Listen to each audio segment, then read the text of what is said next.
एक और interesting story की बात करते हैं। बाबा का ब्रह्मास्त्र जय जय महाराष्ट्र।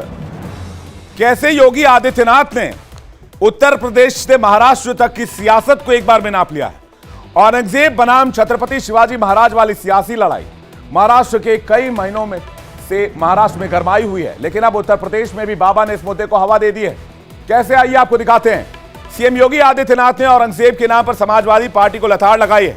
इस बीच योगी आदित्यनाथ की तस्वीर आप देखिए, आज चर्चा में है। चर्चा में इसलिए है क्योंकि शिवाजी के नाम पर यूपी में म्यूजियम बनाने का ऐलान कर दिया है। यूपी से महाराष्ट्र की राजनीति को कनेक्ट करने वाली पूरी कहानी बताएंगे, लेकिन पहले सुनिए सीएम योगी ने क्या कहा।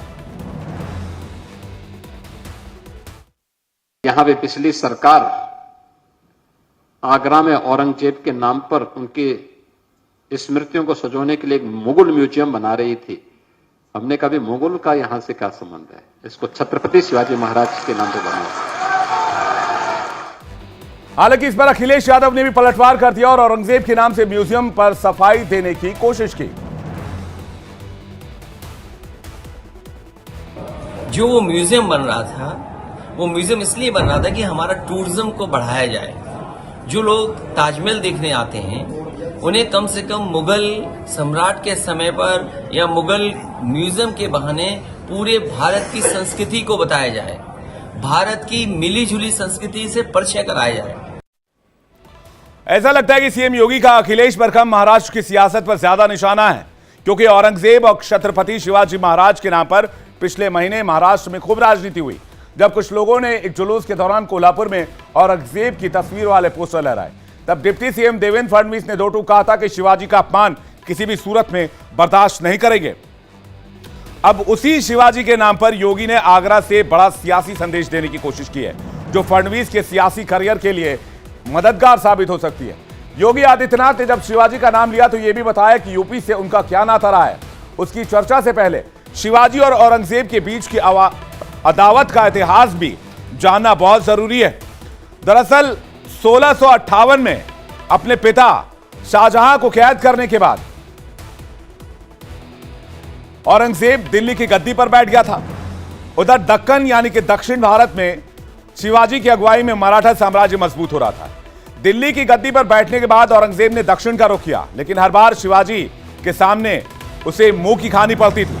औरंगजेब को चुनौती देते हुए शिवाजी ने दक्षिण में हिंदू साम्राज्य खड़ा किया। 1665 में संधि के बहाने आगरा बुलाकर औरंगजेब ने धोखे से शिवाजी को नजरबंद कर लिया। अगस्त 1666 को शिवाजी और संभाजी किले से भागने में कामयाब रहे।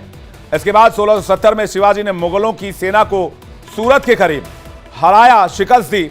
1674 आते आते अपने सभी क्षेत्रों पर शिवाजी ने अधिकार हासिल कर लिया। रायगढ़ के किले में सितंबर 1674 में शिवाजी का राज्याभिषेक कराया गया। इसके बाद शिवाजी ने हिंदवी स्वराज का ऐलान किया और विजयनगर के पतन के बाद दक्षिण में यह पहला हिंदू साम्राज्य था। 1674 में शिवाजी महाराज का राज्याभिषेक जिन ब्राह्मणों ने कराया था वो काशी के थे, और यही शिवाजी का यूपी कनेक्शन भी है, जिसका जिक्र योगी आदित्यनाथ ने किया। हमारा संबंध छत्रपति शिवाजी से है, हमारा संबंध मुगल आक्रांताओं से नहीं हो सकता। किसी आक्रांता से हमारा कोई संबंध नहीं हो सकता है। उत्तर प्रदेश से यह संबंध छत्रपति शिवाजी महाराज का दो दृष्टियों से बहुत मायने रखता है। एक, उनके राज्याभिषेक के लिए जो पुरोहित गए थे, गागा भट्ट काशी से गए थे। दूसरा, छत्रपति शिवाजी महाराज के शौर्य को लेकर के महाकवि भूषण ने जो पद्य रचे, अद्भुत है। शिवाजी का नाम महाराष्ट्र में किसी भी महापुरुष से ऊपर है, या यूं कहें कि देश में भी महापुरुष की तरह ही लिया जाता है। क्यों, आइए आपको बताते हैं। क्योंकि उन्होंने मुगलिया सल्तनत के सबसे क्रूर शासक माने जाने वाले और